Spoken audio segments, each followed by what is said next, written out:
Hello everyone. तो हम लोग कंटिन्यू कर रहे थे। लास्ट क्लास में हमने ओम्स लॉ डिस्कस किया था और उस प्लस उसके आगे हमको डिस्कस करना था। ओम्स लॉ में हमने डिस्कस किया था, जैसे कि ओम्स लॉ एक बार रिवाइज करा देता हूँ मैं।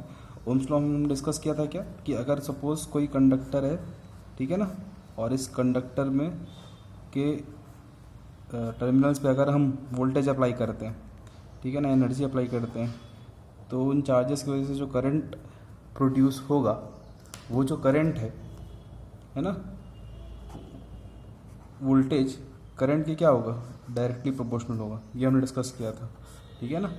ये हमने देखा भी था, लीनियर लाइन बन रही थी, है ना। 2 वोल्ट दे रहे हैं तो सपोज 2 एम्पियर है, 4 वोल्ट दे रहे हैं तो 4 एम्पियर है, 6 वोल्ट दे रहे हैं तो 6 एम्पियर। तो जिस अमाउंट पर 3 गुना अगर वोल्टेज बढ़ रहा है तो 3 गुना ही आपका करंट बढ़ रहा है। तो जिस अमाउंट में वोल्टेज बढ़ता चला जाएगा उस अमाउंट में करंट भी बढ़ता चला जाएगा। ये हमने डिस्कस किया था ओम्स लॉ में लास्ट वीडियो में। इसी के हम आगे फर्दर हम उसको सॉल्व करते हैं। तो प्रोपोर्शनलिटी कांस्टेंट को हटाएंगे, समानुपाती चिन्ह को हटाएंगे तो आर एक कांस्टेंट आता है। इस तरीके से फॉर्मूला बना था V equals to I into R या आर इंटू आई, और यही से रेजिस्टेंस बन रहा था V अपॉन आई, ठीक है ना। Resistance equals to V upon और आई, और यही रेजिस्टेंस से हमने एक कंक्लूजन निकाला था कि ये जो रेजिस्टेंस है वो करंट के क्या होता है, व्युत्क्रमानुपाती होता है, रेसिप्रोकल होता है। मतलब इसीलिए हम बोल रहे हैं कि रेजिस्टेंस जो है वो करंट में, करंट के फ्लो का क्या करता है भाई, अपोज करता है। करंट के फ्लो का अपोज करता है क्या, रेजिस्टेंस आपका।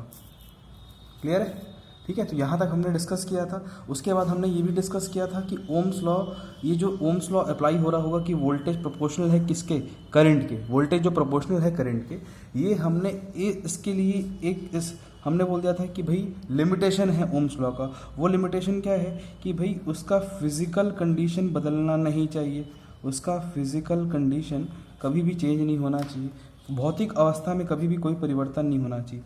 अब भौतिक अवस्था में परिवर्तन नहीं होना चाहिए कहने का क्या क्या मतलब था कि भाई उसका लेंथ आप नहीं बदल रहे होंगे, उसका कभी भी लेंथ नहीं बदल रहे होंगे आप, ठीक है, उसका लेंथ नहीं बदल रहे होंगे, उसका उस कंडक्टर का एरिया या थिकनेस ऑफ कंडक्टर नहीं बदलना चाहिए जिसको ए से रिप्रेजेंट कर रहे हैं। टेम्परेचर, जिस टेम्परेचर पे आपने अप्लाई किया था वो टेम्परेचर कांस्टेंट होना चाहिए, उसी टेम्परेचर की हम बात कर रहे होंगे, टेम्परेचर नहीं बदलना चाहिए, ठीक है ना। और नेचर ऑफ मटेरियल नहीं बदलना चाहिए। सपोज आपने कॉपर का कंडक्टर यूज़ किया था तो ऐसा नहीं होना चाहिए कि नेक्स्ट टाइम आप सेम वोल्टेज और करंट के रिलेशन को एल्यूमिनियम वायर के लिए देख रहे हैं, एल्यूमिनियम कंडक्टर के लिए देख रहे हैं, तो आप चीज़ें बदल जाएंगी। तो ये लिमिटेशन थे, ये फैक्टर्स हैं जिसपे ओम्स लॉ लिमिट करता है।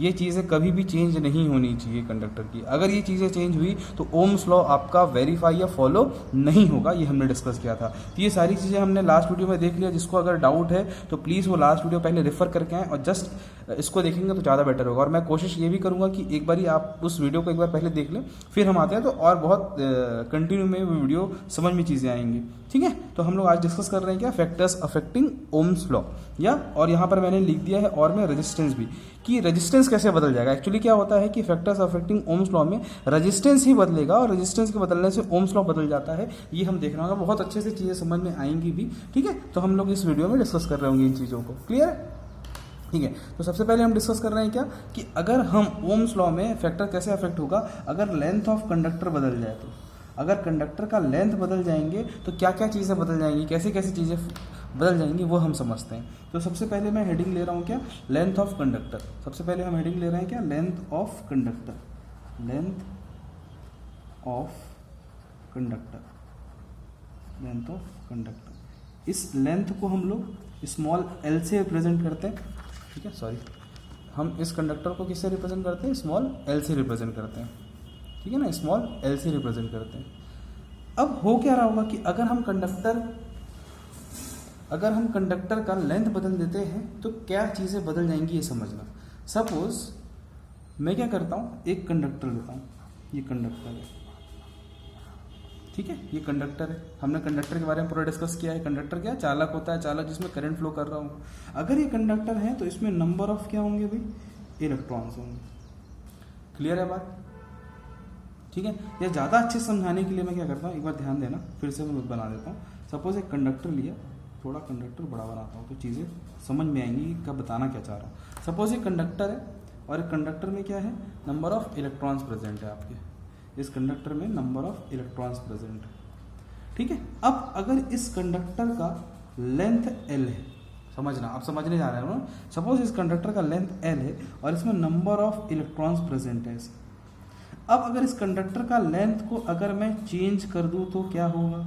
अगर इस कंडक्टर के लेंथ को अगर मैं चेंज कर दूं तो क्या होगा? सपोज इस कंडक्टर के लेंथ को बदल देता हूं और इसी कंडक्टर के लेंथ को अगर बदल के मैं थोड़ा सा लेंथ बदल देता हूं, मतलब लेंथ को अब मैं इंक्रीज कर रहा हूं ना, लेंथ इंक्रीज कर रहा हूं, मैं बढ़ाना चाहता हूं लेंथ को, तो लेंथ को इंक्रीज करूंगा तो खींचूंगा मैं, ठीक है, तो मैं सपोज इसको खींच देता हूँ, तो खींच दूंगा तो ऐसा थोड़ा सा ये लंबा हो जाएगा, अगर अच्छे समझाना ये बन जाएगा, ठीक है, ये लेंथ आपका, तो ये इलेक्ट्रॉन्स है, समझना ना, ये इलेक्ट्रॉन्स। अब होगा क्या समझना कि लेंथ को बदलने से क्या फर्क पड़ जाएगा भाई, ऐसा हम क्या बोल रहे हैं कि लेंथ ऑफ कंडक्टर के लेंथ को बदलने से क्या चीज़ें बदल जाएंगी, तो समझना, सपोज लेंथ ऑफ कंडक्टर को हम बढ़ा देते हैं तो क्या हो रहा होगा कि जहां पर पहले क्या हो रहा था, चार्ज करंट का फ्लो होगा भाई, करंट का फ्लो होता है तो आपको पता है कि करंट का फ्लो होता है जब उसमें नंबर ऑफ चार्ज है, ठीक है। अब पहले यहाँ पर भी चार्ज था, यहाँ पर भी चार्ज है, अब फर्क क्या पड़ेगा, चार्ज के पास पहले जगह ज़्यादा थी, यहाँ पर चार्ज के पास एरिया ज़्यादा था, अगर आप ध्यान देंगे तो इसका एरिया, इतना एरिया था चार्ज का, तो चार्ज के पास स्पेस था, आप इसको ऐसे समझ सकते हैं, ये रूम है आपका और रूम में सपोज इस रूम में 100 स्टूडेंट आने की जगह है, ठीक है, 100 स्टूडेंट आने की जगह है, और इसी रूम में अगर मैं 200 स्टूडेंट को भर दूं तो क्या होगा, किसी को गर्मी लग जाएगी, कोई वहां से चला जाएगा, कोई परेशान हो जाएगा, ऐसा वैसा, तो कोई भी कंफर्टेबल रह पाएगा क्या? नहीं। अब समझना सेम चीज कि वही एरिया को हमने लेंथ को हमने बढ़ा दिया, और जैसे ही लेंथ को बढ़ाओगे तो एरिया थोड़ा सा छोटा हो जाएगा, अब जैसे ही एरिया छोटा हो जाएगा तो ये इलेक्ट्रॉन्स अब पहले के कंपेयर में कम इलेक्ट्रॉन्स रह पाएंगे।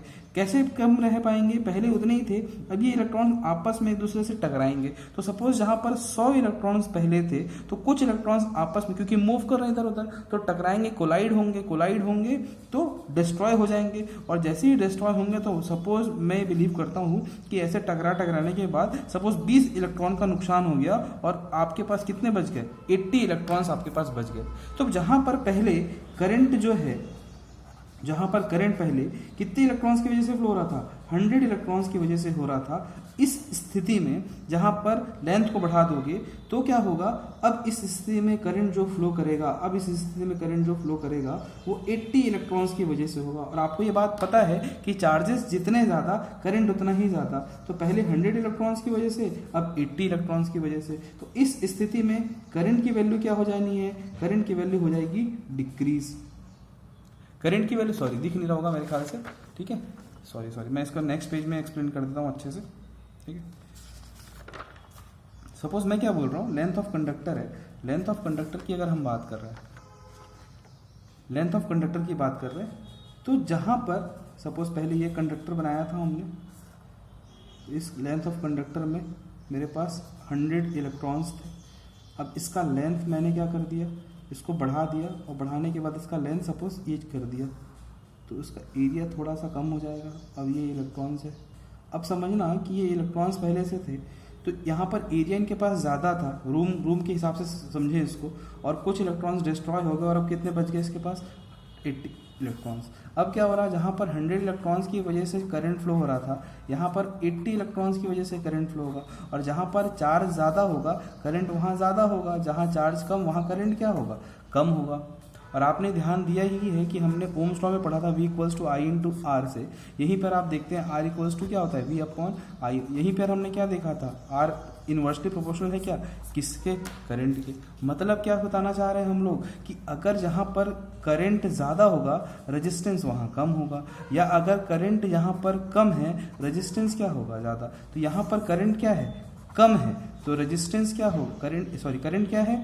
कम है, तो रेजिस्टेंस क्या होगा? ज़्यादा हो जाएगा। और इस स्थिति में क्या था? करंट ज़्यादा था, तो रेजिस्टेंस क्या हुआ? कम हो। तो मतलब पहले की स्थिति कितनी थी? 100 इलेक्ट्रॉन्स की, तो 100 इलेक्ट्रॉन्स की वजह से करंट ज़्यादा, रेजिस्टेंस क्या? कम। अब 80 इलेक्ट्रॉन्स हो गए, लेंथ को बढ़ाने की वजह से क्या हो गया? 80 इलेक्ट्रॉन्स हो गए। इलेक्ट्रॉन्स अब क्या हो रहे हैं? एक दूसरे से टकरा रहे हैं, कोलाइड हो रहे हैं। अब इस स्थिति में करंट क्या हो गया? टकराने की वजह से करंट, चार्ज कम हो गया, तो चार्ज कम होने से करंट कम होगा, करंट कम होने से रेजिस्टेंस क्या हो गया? बढ़ गया, इस रिलेशन से, ओम्स लॉ से। ठीक है ना, आप देख रहे हो ना लेंथ बढ़ाने से कैसे ओम्स लॉ बदल गया, ओम्स लॉ के बेसिस पर। इसीलिए हम बोल रहे हैं कि जब भी आप लेंथ बढ़ाओगे किसी कंडक्टर का, अगर किसी कंडक्टर का लेंथ अगर आप बढ़ा रहे हो तो रेजिस्टेंस क्या हो जाएगा, उस स्थिति में रेजिस्टेंस बढ़ जाएगा, करंट आपका कम हो जाएगा। वैसे ही लेंथ अगर आप कम कर रहे हो, अगर लेंथ आप कम कर देते तो उस स्थिति में चीज़ें और बदल रही होती, रेजिस्टेंस क्या होता, कम हो जाता, करंट क्या हो जाता, बढ़ जाता। वो हम और अच्छे समझेंगे नेक्स्ट में।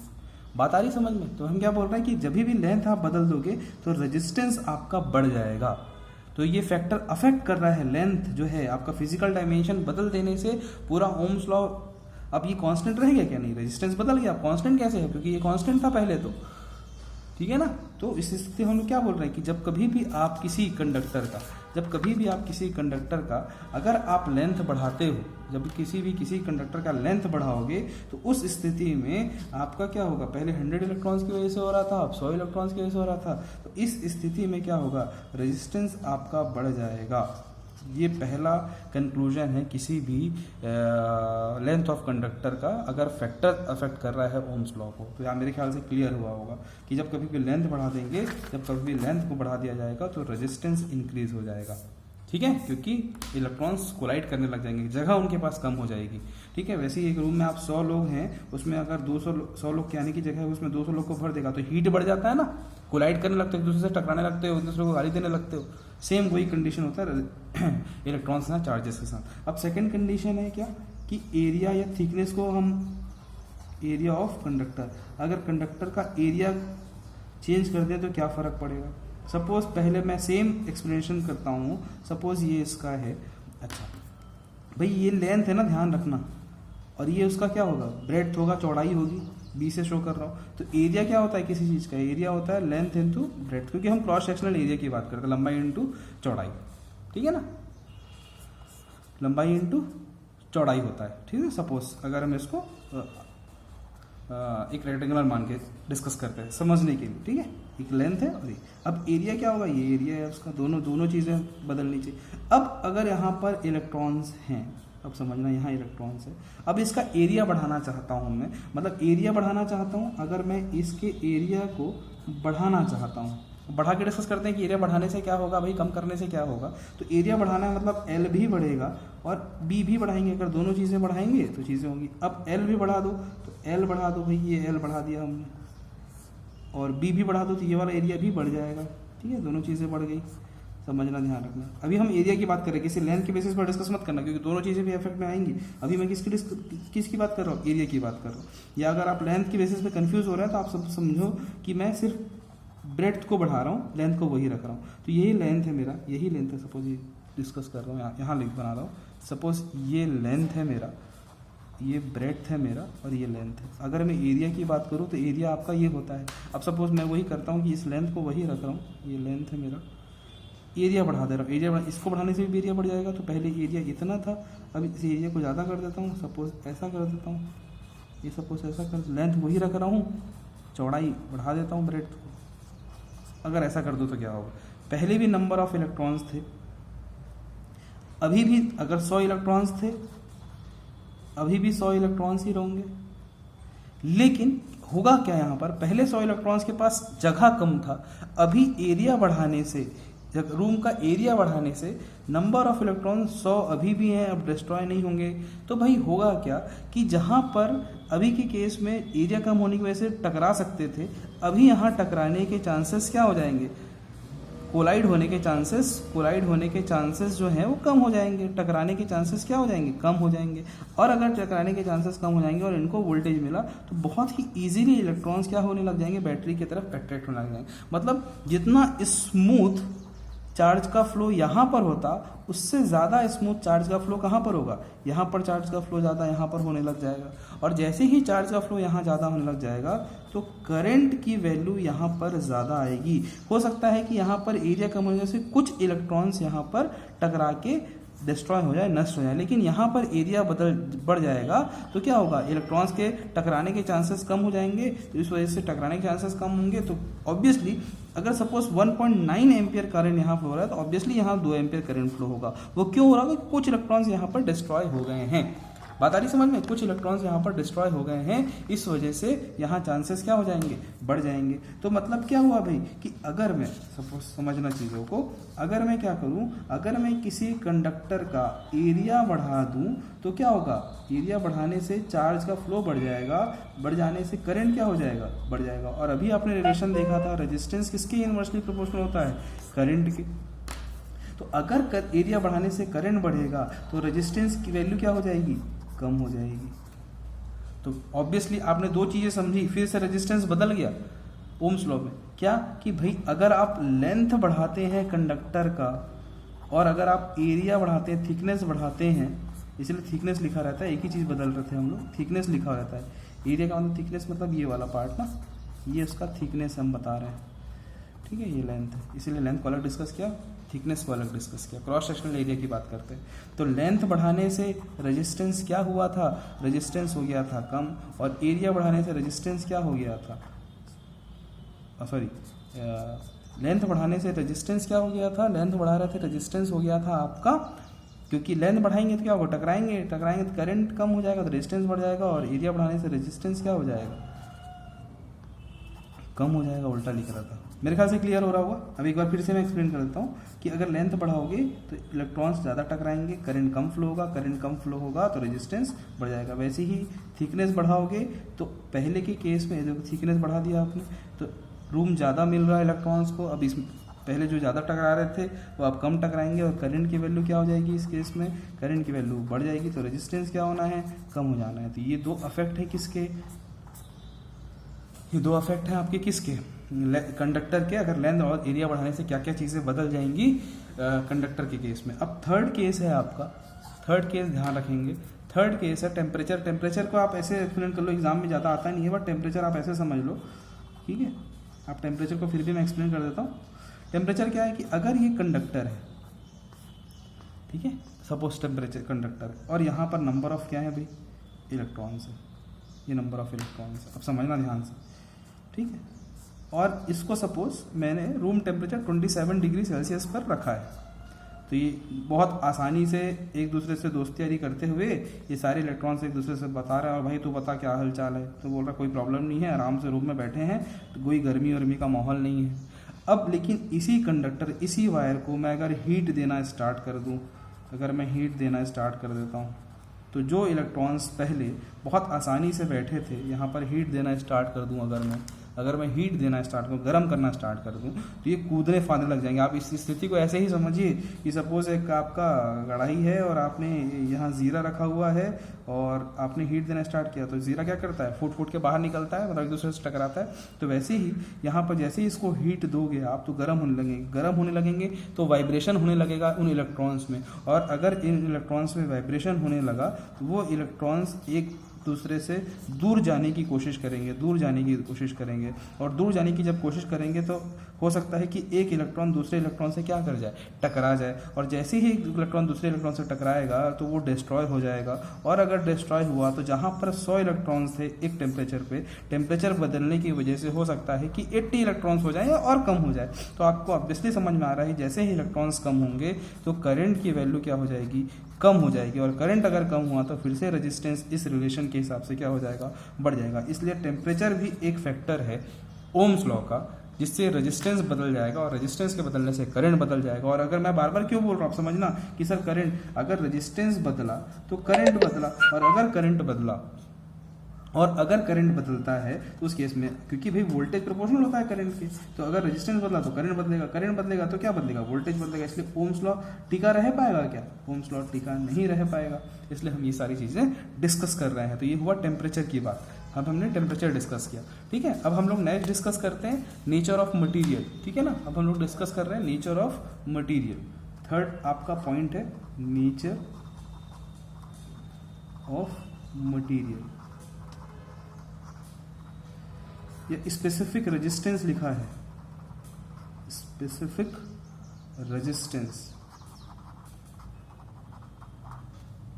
इसको कहीं कहीं पे रो से भी शो करते हैं, इसको रो से शो करते हैं, इसको पढ़ते हैं रो, रेजिस्टिविटी इसका नाम है। अब आगे देखते हैं क्या होता है, रेजिस्टिविटी इसका नाम है। अब नेचर ऑफ मटेरियल, अब क्या बोल रहे हैं यार कि क्या फ़र्क पड़ जाएगा। सपोज एक कंडक्टर आपने लिया, ठीक है, ये नंबर ऑफ इलेक्ट्रॉन्स है, इन इलेक्ट्रॉन्स की वजह से उसमें क्या हो रहा होगा, करंट फ्लो हो रहा होगा, ठीक है। अब आप बोल रहे हो कि भाई एक वोल्टेज प्रोपोर्शनल होता है करंट के, आपने 2 वोल्ट दिया था तो 2 एम्पियर करंट फ्लो हो रहा था, 3 वोल्ट दिया तो 3 एम्पियर करंट फ्लो हो रहा था, 4 वोल्ट दिया तो 4 एम्पियर करंट फ्लो हो रहा था। तो ये जो बात हम लोग कर रहे थे, सपोज ये कॉपर के लिए कर रहे थे इस वायर की, अगर आपने वायर बदल दिया, अब वायर बदल के अब आपने एल्युमिनियम का वायर ला दिया, एल्युमिनियम का वायर ला दिया। अब एल्युमिनियम की प्रॉपर्टी कि भाई वो 2 वोल्ट अप्लाई करने पे 2.1 एम्पियर दे रहा होगा, और जैसे ही 4 वोल्ट दे रहे होगे जस्ट दुगना हो जाएगा तो 4.2 एम्पियर हो जाएगा।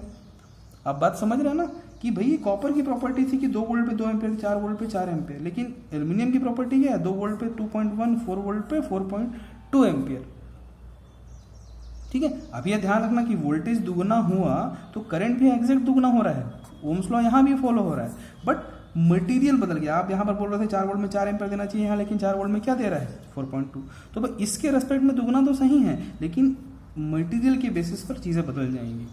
मतलब अगर एक मोटा आदमी है और एक पतला आदमी है तो दोनों के दौड़ने की एफिशिएंसी क्या होगी, अलग अलग होंगी, क्योंकि दोनों की प्रॉपर्टी अलग अलग है।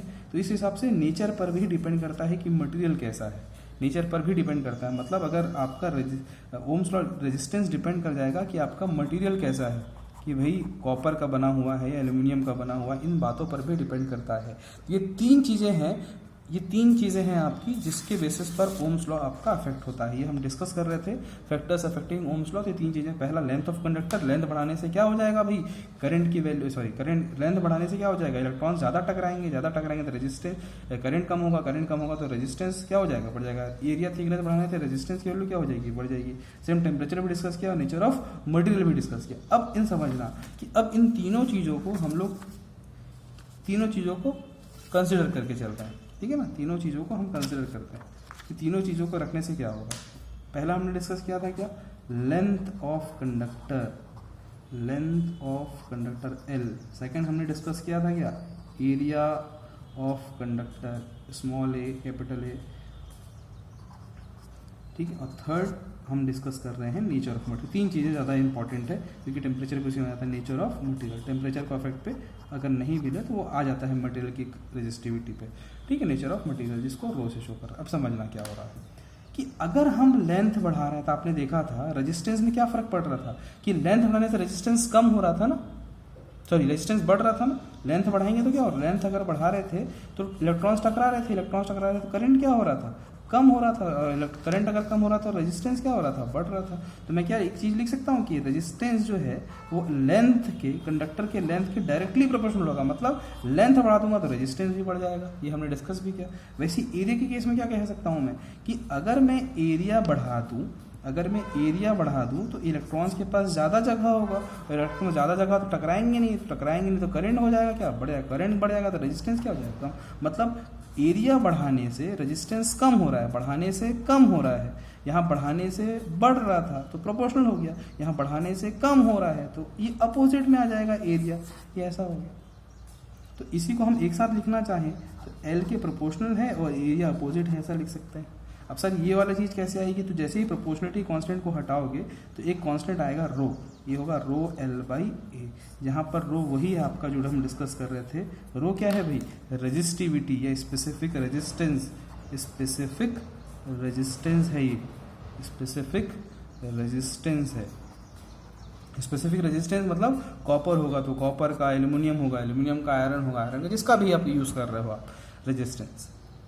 बात आ रही समझ में, तो ये रेजिस्टेंस तो हमने डिस्कस किया था, ठीक है। तो ये हुआ रेजिस्टिव, बहुत इंपॉर्टेंट है, एग्जाम में आता रहता है बार बार, सीधा पूछ देगा कि क्या जो ओम्स लॉ को जो फैक्टर अफेक्ट करते हैं उनको समझाओ 5 नंबर में। तो तीनों चीज़ें समझानी, length, area, nature of material, temperature, और इसके बेसिस पर ये चीज़ आपको गवर्न करके देनी है, प्रूफ करके देनी होगी, ठीक है। तो ये हुआ। और इसी में एक ऑब्जेक्टिव क्वेश्चन कभी कभी 1 लाइनर में आ जाता है कि जो स्पेसिफिक रेजिस्टेंस है इसका यूनिट क्या होता है, what is the unit of specific resistance, इसका यूनिट क्या होता है। तो यूनिट निकाल लेते हैं यार। तो सपोज यूनिट निकालना है तो इसको एक साइड ले लेते हैं क्योंकि इसका निकालना है। रो ये हो गया, ए इधर चला जाएगा, R × A/L। रेजिस्टेंस का यूनिट क्या होता है, हमने डिस्कस किया था ओम। एरिया क्या होता है, लेंथ इंटू ब्रेड्थ, तो ये metre into metre, metre square, ठीक है। और लेंथ का यूनिट क्या होता है, मीटर, मीटर में होगा। अगर आप इसको सॉल्व करोगे 1 मीटर से 1 मीटर कैंसिल आउट हुआ, तो इस केस में रेजिस्टिविटी यूनिट क्या हुई, ओम इंटू मीटर। अगर सेंटीमीटर में लिए होते सब, तो ओम इंटू सेंटीमीटर आ गया होता। तो ये बहुत इंपॉर्टेंट है कि रेजिस्टिविटी का यूनिट क्या होता है, ओम इंटू मीटर। बहुत बार एग्जाम में पूछा है वन लाइनर में, रेजिस्टिविटी का यूनिट क्या होता है। मैं नोट्स दूंगा, उसमें सब चीज़ लिखी हुई है, ठीक है। रेजिस्टिविटी का यूनिट क्या होता है, ओम इंटू मीटर, ध्यान रखेंगे। रेजिस्टिविटी का यूनिट ओम इंटू मीटर, ठीक है। ये इतना हुआ। अब नेक्स्ट क्लास में हम लोग क्या डिस्कस कर रहे होंगे, नेक्स्ट क्लास में हम लोग डिस्कस कर रहे होंगे आपका Kirchhoff's voltage law and Kirchhoff's current law. Kirchhoff's के 2 लॉ हैं, बहुत इंपॉर्टेंट है, बहुत ही ज़्यादा इंपॉर्टेंट है। तो अब नेक्स्ट वीडियो में हम लोग किरचॉफ्स के लॉ डिस्कस कर रहे होंगे। Okay, thank you. और कोशिश करना कि चीज़ें समझ में आया तो बिल्कुल मेरे को बताना कि सर चीज़ें समझ में, चाहे व्हाट्सअप में बताओ चाहे जैसे भी बताओ, प्लीज़ लेकिन लेट मी इन्फॉर्म कि चीज़ें समझ में आ रही है या नहीं आ रही। तो इस तरीके से हमने क्या डिस्कस किया, इस तरीके से हमने डिस्कस किया आज की क्लास में। जो सेकंड पार्ट था, factors affecting Ohm's law and resistance को जो अफेक्ट करता है, लेंथ, एरिया, कंडक्टर, टेम्परेचर बदलने पे चीज़ें क्या हो जा रही होंगी। Okay, thank you so much.